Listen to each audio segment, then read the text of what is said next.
really dig into that text, really decide what it means to you, what it means to your group. And when you connect with that as an artist, your audience will truly hear the message. She said, "Look for love." Parable is inspired for me by some of my thoughts as I try to process what's going on sort of in our times, specifically when it comes to social justice.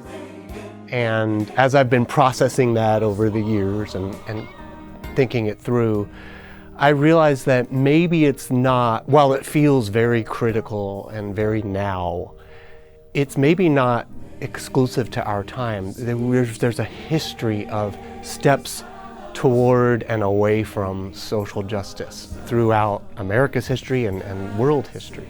And Parable is sort of tells the story of the past, the present, and the future.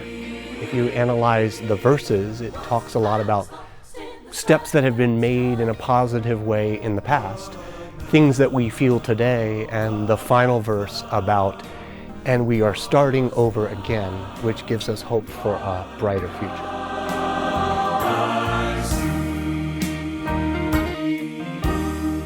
I hope that it is thought-provoking to wonder, who is this about? Because sometimes the lyric refers to he, sometimes it refers to she. I want the singers to decide who the song is about, and I don't feel that they need to agree. That's sort of the interesting thing about politics and opinions and social justice. We don't all have to have the same answer. We have to respect each other's answers.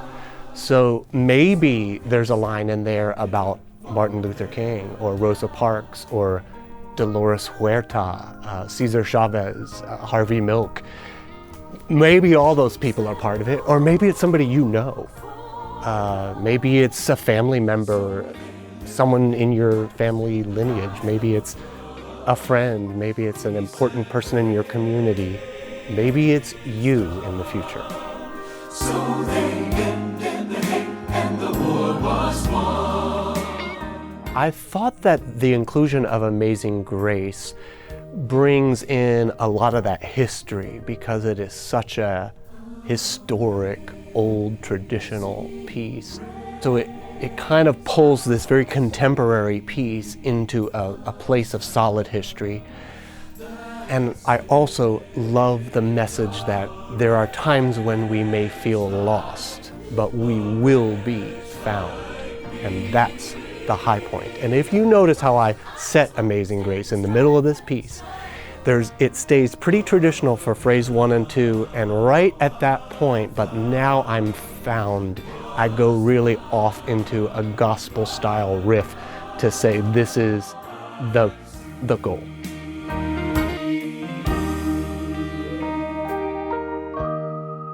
Musically, there's just one little thing that I really want, and it's that style of the swing 16th with the articulations that you would hear in a gospel song. So you'll see the pattern of stood side by side that the troubles might cease, internally subdivide. Those 16ths aren't equal, but they have a swing feel.